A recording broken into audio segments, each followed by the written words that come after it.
Hello friends, सो दामिनी बाटक here. तो हम आज कंटिन्यू करते हैं मैटर इन आवर सराउंडिंग। ये हमारा लास्ट लेक्चर है। आज हम मैटर इन आवर सराउंडिंग ख़त्म कर देंगे। कल हमने फिनिश किया था इवेपोरेशन पे कि इवेपोरेशन क्या होता है, कल हमने पढ़ा था।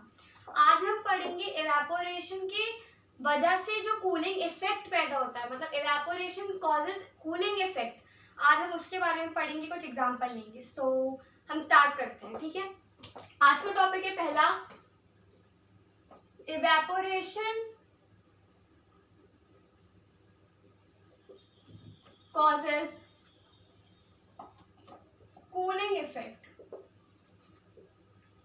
ओके, कैसे इवेपोरेशन कूलिंग इफेक्ट पैदा करता है ये आज पढ़ेंगे। हमें सबको पता है कि इवेपोरेशन में क्या होता है। इवेपोरेशन मतलब हमने क्या पढ़ा था, जो लिक्विड होता है वो किस में कन्वर्ट होता है, वेपर में कन्वर्ट होता है। जब लिक्विड वेपर में कन्वर्ट होता है, इसका मतलब कुछ ना कुछ जो हीट होती है उस क्या नाम, जब कन्वर्ट होता है तो इस कन्वर्जन में जो हीट होती है, कुछ ना कुछ हीट जो होती है वो क्या होती होगी, एब्जॉर्ब होती होगी। जो हमने कल पढ़ी थी लेटेंट हीट जो एब्जॉर्ब होती है during the process of evaporation. तो इसका मतलब क्या हुआ कि ये प्रोसेस कैसी है, एंडोथर्मिक प्रोसेस है, क्योंकि क्या हो रहा है, इसमें हीट जो हो रही है वो एब्जॉर्ब हो रही है। So evaporation is a endothermic process. ठीक है, अब ये तो बात हो गई इवेपोरेशन की, और बात हो गई कि लिक्विड जो होता है क्या हीट एब्जॉर्ब करता है, जिसे हम लेटेंट हीट कहते हैं, और क्या किस में कन्वर्ट हो जाता है, वेपर में कन्वर्ट हो जाता है। अब हम बताएं कि अब हम कैसे इसको बताएंगे कि जो इवेपोरेशन होता है वो क्या प्रोड्यूस करता है, कूलिंग इफेक्ट पैदा करता है। देखो, जब इवेपोरेशन होता है तो जब कूलिंग इफेक्ट उसमें प्रोवाइड क्या होता है, उसमें कूलिंग इफेक्ट कैसे, देखो, या तो लिक्विड के ही पार्टिकल, जो लिक्विड के पार्टिकल हैं, जब ये कन्वर्जन इवेपोरेशन होता है, या तो लिक्विड के पार्टिकल इटसेल्फ हीट प्रोड्यूस करते हैं, हीट को प्रोड्यूस करते हैं। नहीं तो क्या होता है, जब या तो वो खुद इटसेल्फ ही प्रोड्यूस करेंगे, या फिर सराउंडिंग से, ये सराउंडिंग है सपोज, सराउंडिंग से क्या प्रोड्यूस होगी, हीट, जो हेल्प करेगी किसमें, इसको कूल करने में। देखो, जब भी इसके पार्टिकल्स इवेपोरेट होते हैं, जब हीट इवॉल्व होती है तो वो खुद हीट लेके सराउंडिंग को क्या कर देता है, कूल कर देता है। अगर वो सराउंडिंग से हीट लेगा तो क्या हो जाएगा, सराउंड से हीट इधर आई और यहां से कूलिंग इफेक्ट सराउंडिंग में गया। ये होता है इवेपोरेशन में। और अगर वो इटसेल्फ ही हीट ले रहा है, लिक्विड का पार्टिकल लिक्विड से ही हीट ले रहा है, इसका मतलब जो लिक्विड का पार्टिकल है उसने लिक्विड के पार्टिकल से हीट लिया इटसेल्फ, और जो बाकी रिमेन पार्टिकल होंगे लिक्विड के, वो क्या हो जाएंगे, कूल हो जाएंगे। उसमें कूलिंग इफेक्ट क्या हो जाएगा, अकर हो जाएगा। ठीक है, तो यहाँ आपको समझ में आया कि कूलिंग इफेक्ट कैसे प्रोड्यूस होता है इवेपोरेशन में। इन evaporating liquid takes the required heat from the other part of the liquid, so rest of the liquid be cool down. Okay, और अगर वो सराउंडिंग से ले रहा है तो क्या होगा, सराउंड क्या हो जाएगा, वो कूल हो जाएगा, उसने हीट सराउंड से वो खुद ले लेगा। तो इवेपोरेशन में सिर्फ यही होता है। तो अब हम पढ़ेंगे इसके कुछ एग्जाम्पल, ताकि हमें पता चल जाए और ज्यादा अच्छे से क्लियर हो जाए कि कैसे इवेपोरेशन क्या प्रोड्यूस करता है, कूलिंग इफेक्ट प्रोड्यूस करता है। चलो अब हम इसके कुछ एग्जांपल लेते हैं। इवेपोरेशन में कूलिंग इफेक्ट पैदा होता है तो क्यों कॉज करता है, और इसके एग्जांपल से आपको और ज्यादा क्लियर होगा। तो एग्जांपल 1 है इसका कि व्हेन अगर हम आइस वाटर को, मतलब एक क्यूब या फिर जमा हुआ बर्फीला पानी अगर हम किसी ग्लास में रखते हैं, इफ वी केप्ट आइस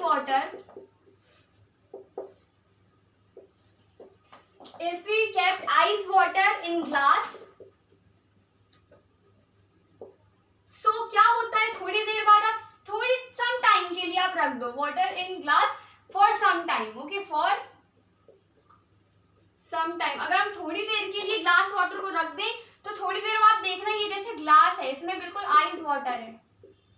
थोड़ी देर बाद आप देखोगे जो ग्लास का जो सरफेस होगा उसमें ऐसे ऐसे ऐसे ऐसे पानी के कुछ ड्रॉप्स आपको बाहर दिखेंगे। क्यों होता है ऐसा? क्योंकि जो सराउंडिंग में जो हीट होगी वो क्या कर लेगा, अब्जॉर्ब कर लेगा। जो ऊपर के पार्टिकल होंगे जो एवापोरेट होंगे हो रहे होंगे वो उसके कांटेक्ट में आएंगे और उसकी वजह से ग्लास के सराउंडिंग, ग्लास के सरफेस पे क्या हो जाता है, कूलिंग इफेक्ट प्रोड्यूस हो जाता है आउटर सरफेस पे। तो पहला एग्जांपल इसका ये हुआ। दूसरा एग्जांपल ये है, सेकेंड एग्जांपल, कि अब जब हम कॉटन क्लोथ्स पहनते हैं समर डेज में, ठीक है। हम क्यों पहनते हैं कॉटन क्लोथ समर डेज में? क्योंकि cotton is a good absorber of water और समर में वो हमारा स्वेट जो होता है वो बहुत अच्छे से अब्जॉर्ब करता है, इसलिए हमको कॉटन क्लोथ्स समर में पहनना चाहिए, वियर इन समर डेज, ठीक है। तो ये हुई दूसरा example, where cotton clothes in summer days.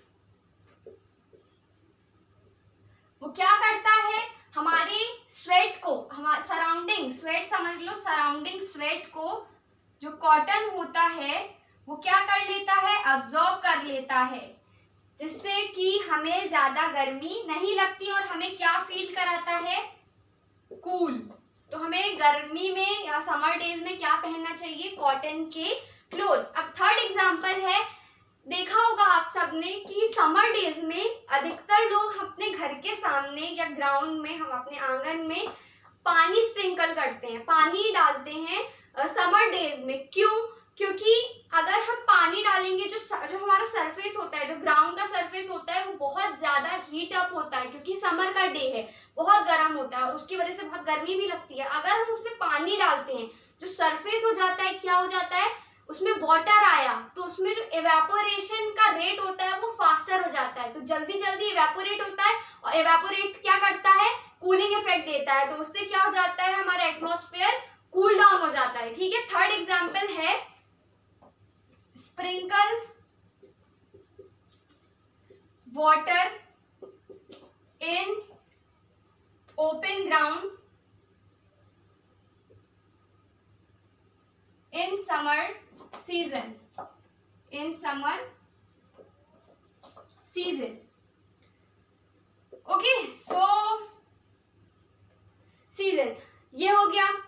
अब इसके ये तीन मैंने आपको बता दिए, इससे आपको इवेपोरेशन क्लियर हो गया होगा। पहला, if we kept ice water, ऊपर सरफेस में उसकी ड्रॉप्स आ जाती है। सेकंड, हमें कॉटन क्लोथ्स पहनने चाहिए। और थर्ड से तो आपको हो ही गया होगा कि जब हम वाटर को क्या करते हैं, स्प्रिंकल करते हैं ओपन ग्राउंड में, तो उसमें कूलिंग इफेक्ट पैदा कैसे होता है, उसका इवेपोरेशन रेट हाई हो जाता है, उसकी वजह से जो एटमॉस्फेयर होता है वो क्या हो जाता है, कूल हो जाता है, ठीक है। चलिए अब हम इसके बाद आते हैं, ये आपको समझ में आ गया evaporation of cause cooling effect. अब आते हैं हम इसकी एप्लीकेशन में, इवेपोरेशन की एप्लीकेशन में आते हैं। चलिए, छोटी छोटी तीन एप्लीकेशन है, ज्यादा समझना नहीं है, बस पता होनी चाहिए आपको कि इवेपोरेशन की क्या एप्लीकेशन होती है।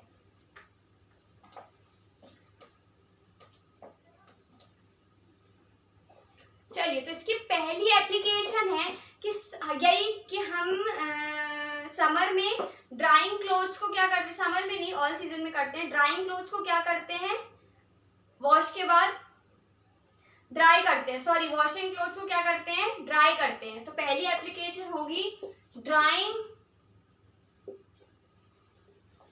पहली एप्लीकेशन, इसको मिटा देते हैं 2 मिनट। एप्लीकेशन ऑफ इवेपोरेशन है ना, एप्लीकेशन ऑफ इवेपोरेशन। सो पहली है ड्राइंग क्लोथ्स आफ्टर वॉशिंग, कपड़े सुखाते हैं धोने के बाद, ड्राई करते हैं, तो ये it is a part of application होगा इवेपोरेशन का। दूसरा, हम फैंस और कूलर यूज करते हैं during summer season to be relief तो ये भी क्या होगा, इवेपोरेशन। हम विंड स्पीड बढ़ा रहे हैं, हमने पढ़ा है, ठीक है, इवेपोरेशन। दूसरा क्या है, वी यूज फैन और cooler in summer days for relief, ठीक है। थर्ड है वियर कॉटन क्लोथ्स, जो अभी हमने डिस्कस किया कि हमें कॉटन क्लोथ्स पहनने चाहिए, वियर कॉटन क्लोथ्स। तो ये 3 एप्लीकेशन है, और भी होती हैं पर मैंने 3 लिखवाई हैं, 3 एप्लीकेशन है इवेपोरेशन की, ठीक है। अब हम एक नया टॉपिक लेंगे इसका, इवेपोरेशन हम यहीं पे फिनिश कर रहे हैं। अब हमने सबसे पहले क्या पढ़ा था, स्टेट्स ऑफ मैटर पढ़ी थी। हमने ये पढ़ा था कि स्टेट्स ऑफ मैटर कितने टाइप की होती हैं। आप कहोगे 3 टाइप की होती हैं, आपने 3 टाइप की पढ़ाई है, सॉलिड, लिक्विड और गैस, हमने 3 टाइप की पढ़ी है। पर अगर मैं कहूँ कि स्टेट्स 5 टाइप की होती हैं, ठीक है, तो डोंट बी शॉक्ड, 5 टाइप की स्टेट्स होती हैं। 2 साइंटिस्ट थे, पहले साइंटिस्ट थे जो, उन्होंने ये बताया कि ये 3 स्टेट्स के अलावा हमने पढ़ा है, कॉमनली हमने पढ़ा है कि स्टेट्स होती हैं, एक होती है सॉलिड, एक होती है लिक्विड और एक होती है गैस। पर पहले 2 और स्टेट डिस्कवर हुई हैं, ठीक है, 2 more states are discover of matter. तो अब हम वो 2 स्टेट्स ऑफ मैटर के बारे में आज डिस्कस करेंगे कि वो 2 स्टेट कौन सी थी और उसमें क्या होता है, उसमें सब्सटेंस क्या रहते हैं क्या नहीं, ठीक है। तो पहली थी, 2 स्टेट थी, पहली का नाम था प्लाज्मा और दूसरी का नाम था बोस आइंस्टीन कंडेंसेट। पहली थी प्लाज्मा, दूसरी थी कंडेंसेट। हम 1 बाय 1 दोनों को डिस्कस करेंगे ब्रीफली। तो सबसे पहले हम बात करते हैं प्लाज्मा की। तो प्लाज्मा डिस्कस करने से पहले मैं आपको एक चीज बता दूं, आपने सन देखा है और स्टार देखा है, उन दोनों में कॉमन चीज क्या है, सन और स्टार में कॉमन चीज क्या है? सन और स्टार में कॉमन चीज ये है कि वो शाइन, दोनों क्या करते हैं, शाइन करते हैं। पर डिफरेंट ये है कि सन जो होता है वो डे में शाइन करता है और स्टार्स जो होते हैं वो नाइट में शाइन करते हैं। सो पहली स्टेट हम डिस्कस कर रहे हैं प्लाज्मा। तो हमने पहले पढ़ा शाइन करते हैं, ग्लो करते हैं, ठीक है। अब क्यों ग्लो करते हैं, इसका आंसर है प्रेजेंस ऑफ प्लाज्मा। स्टार और सन में प्लाज्मा प्रेजेंट होता है, जिसकी वजह से it is created because of high temperature. उसको वेरी हाई टेम्परेचर मिलता है, जिसकी वजह से जो स्टार और सन है वो दोनों ग्लो करते हैं। तो प्लाज्मा एक ऐसी चीज है जो प्रेजेंट होती है स्टार और सन में, उसकी वजह से वो दोनों क्या करते हैं, शाइन करते हैं। एक तरह से हम कह सकते हैं plasma is a mixture of free electron and ion, ठीक है। तो उसमें क्या होता है, बहुत ज्यादा क्या होती है, जो उसकी टेम्परेचर होता है वो बहुत ज्यादा हाई होता है, एनर्जी बहुत ज्यादा हाई होती है, उसकी वजह से वो दोनों क्या करते हैं, ग्लो करते हैं, शाइन करते हैं, ठीक है। तो यहाँ पे मैं आपको पहला पॉइंट लिखवा दूं। इसका फर्स्ट पॉइंट ये है, ए पॉइंट इसका लिखिए कि plasma is present in star and sun, ठीक है। दूसरा पॉइंट आप लिखेंगे, इट इज नहीं, because of high temperature the sun and star are glow और प्लाज्मा इज अकर, ठीक है। थर्ड है, it is a mixture of free electrons और आयंस, ठीक है। यहाँ 3 पॉइंट इसे समझ गए होंगे आप। और इसका एक एग्जांपल और है, फ्लोरेसेंट ट्यूब और नियोल। इसके एग्जाम्पल है। फ्लोरोसेंट ट्यूब आपने देखे होंगे, इसके एग्जाम्पल में लिखते हैं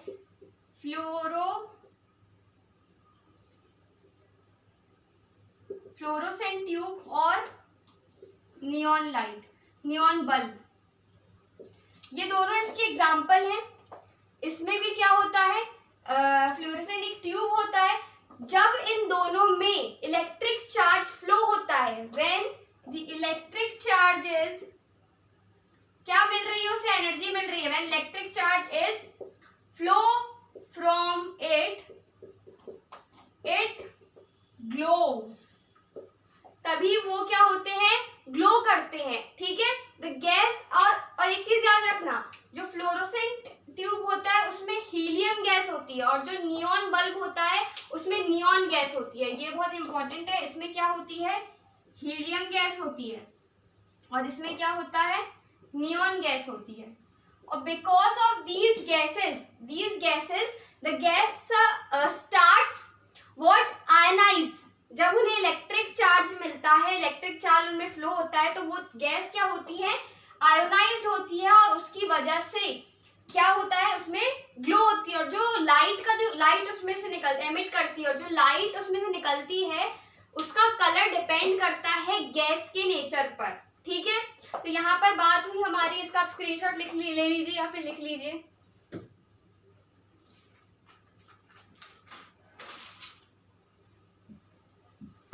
तो यहाँ पर हम खत्म कर रहे हैं plasma. I hope you understand what is plasma, what I am saying. You have to understand that plasma is present in star and gas because of high temperature the sun and star glow. Plasma अगर it is mixture of free electrons and ions, इसके example बता दिए मैंने। इन दोनों में कौन सी gas होती है, जब इलेक्ट्रिकल चार्ज उसमें से फ्लो होता है तो क्या होता है, वो ग्लो करता है, तभी वो हैपन करता है। चलिए, तो यहाँ प्लाज्मा हुआ खत्म। अब हम बात करते हैं बोस-आइंस्टाइन कंडेंसेट, जो इसका दूसरा स्टेट है, जो 2 स्टेट्स में जो दूसरा स्टेट है।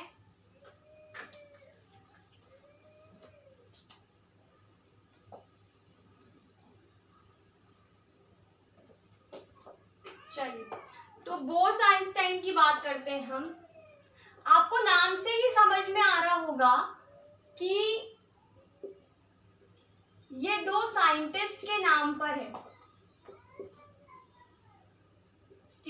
कंडेंसेट। ठीक है, 2 इसके बीच में है। अब आपको सबसे पहले तो ये बताइए कि कंडेंसेशन हम पढ़ चुके हैं, यहाँ पे कंडेंसेट वर्ड आया है, तो what is condensation, what is condensation. Condensation में क्या होता है, जो गैस होती है वो किस में कन्वर्ट होती है, लिक्विड में। कंडेंसेशन में क्या होता है, जो गैस होती है वो किस में कन्वर्ट होती है, लिक्विड में कन्वर्ट होती है। ठीक है, जब गैस लिक्विड में कन्वर्ट होती है उसको हम क्या कहते हैं, condensation. It is because of loss of energy, और जब भी गैस लिक्विड में कन्वर्ट होगी उसमें क्या हो रहा है, लॉस ऑफ एनर्जी हो रही है। लॉस ऑफ एनर्जी क्यों हो रही है, क्योंकि इसके पार्टिकल क्या होते हैं, दूर होते हैं, और इसे पास लाना पड़ता है, तो इसकी एनर्जी में क्या होता है, लॉस होता है। ठीक है, तो इसे लॉस ऑफ एनर्जी की वजह से कंडेंसेशन होता है। अब देखो, अब यहाँ पे बात आई, हमने कंडेंसेशन पढ़ लिया, अब हमें पता करना है कि बोस-आइंस्टाइन कंडेंसेट में जो सब्सटेंस होता है, जैसे प्लाज्मा में बताया ग्लो करता है, तो वैसे ही इसमें क्या होता है, इसमें टेम्परेचर हाई होता है, लो होता है। अब हम बताएंगे, देखो जो गैस के पार्टिकल्स होते हैं ना, जैसे ये गैस है, और जो गैस के पार्टिकल्स होते हैं वो कैसे होते हैं, ऐसे होते हैं। ठीक है, और एक समय आता है एट वेरी लो टेम्परेचर जो गैस होती है वो क्या हो जाती है, एक्यूमुलेट हो जाती है। एक्यूमुलेट का क्या मतलब है, ये आपको ऐसी लगने लगेगी, ये बिल्कुल एक, मतलब इसके पार्टिकल एक हो जाते हैं, ये एक्यूमुलेट हो जाती है। ये जब एक्यूमुलेट हो जाती है, इसको, ये वाली स्टेट को हम क्या कहते हैं, बोस-आइंस्टाइन कंडेंसेट हुई। ये पूरी मिलकर एक पार्टिकल बना लेती है पार्टिकल, ये एक्यूमुलेट हो जाती है, और इसी स्टेट को हम क्या कहते हैं, बोस-आइंस्टाइन कंडेंसेट कहते हैं। ठीक है, मैं एक बार और बता दूं कि 2 वो थे, क्या नाम है उसका, 2 साइंटिस्ट थे, उनका नाम था कॉर्नेल एंड विल्मन 1995 में उनने ये बोस-आइंस्टाइन को डिस्कस किया, डिस्कवर किया कि ऐसी स्टेट भी एक होती है और प्लाज्मा तो अलग ही है। बोस-आइंस्टाइन, एक का नाम था कॉर्नेल और एक था वेलमैन। ये दो साइंटिस्ट थे जिनके मदद से क्या हुआ था, ये वाली स्टेट डिस्कवर हुई थी। ठीक है, मैं एक बार एनर्जी चार्ट बना लेती हूँ सारी उसका, यहाँ पे बोस-आइंस्टाइन खत्म, मैं एक एनर्जी चार्ट बना लेती हूँ सारी स्टेट्स का। ठीक है, जैसे सबसे पहले आप लिख लीजिए बोस-आइंस्टीन कंडेंसेट, ठीक है। फिर लिख लीजिए आप अपना solid, liquid, gas, solid, liquid and gas, और लास्ट आएगी प्लाज्मा। और जो टेम्परेचर का होता है, एनर्जी का होता है ना, वो ऐसा होता है, मतलब सबसे ज्यादा हाई एनर्जी ये एनर्जी के लिए है, और यहाँ है हाई और ये है लो, मतलब सबसे ज्यादा लो एनर्जी किसमें होती है, बोस-आइंस्टाइन, देन उससे कम इसमें, उससे ज्यादा इसमें, फिर उससे ज्यादा उसमें, इसमें ज्यादा उसमें, और सबसे ज्यादा होती है किसमें, प्लाज्मा में। ये चार्ट आप बना लीजिए, energy chart of the 5 states of matter. तो यहाँ पे हमारा चैप्टर होता है खत्म, पूरा हमने कर लिया है। आज का मैं क्वेश्चन दे देती हूँ और नेक्स्ट लेक्चर से हम न्यू चैप्टर स्टार्ट करेंगे, और हो सकता है या वो फिजिक्स का हो या वो बायो का हो, तो कंटिन्यू नहीं रखेंगे केमिस्ट्री को, तो या वो फिजिक्स का होगा या बायो का होगा। और एक स्टूडेंट है सरिता जो हर वीडियो में हर क्वेश्चन का आंसर दे रही हैं। God bless you, keep it up, और all the best for your future. So चलिए अब हम अपना आज का क्वेश्चन देखते हैं।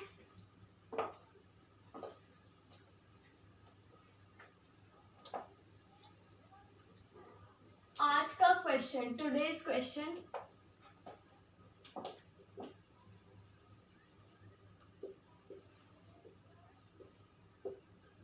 Today's question recently fresh topic पे है।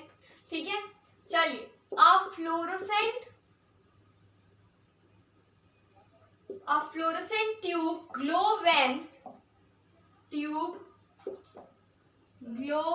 When electrical charge is passed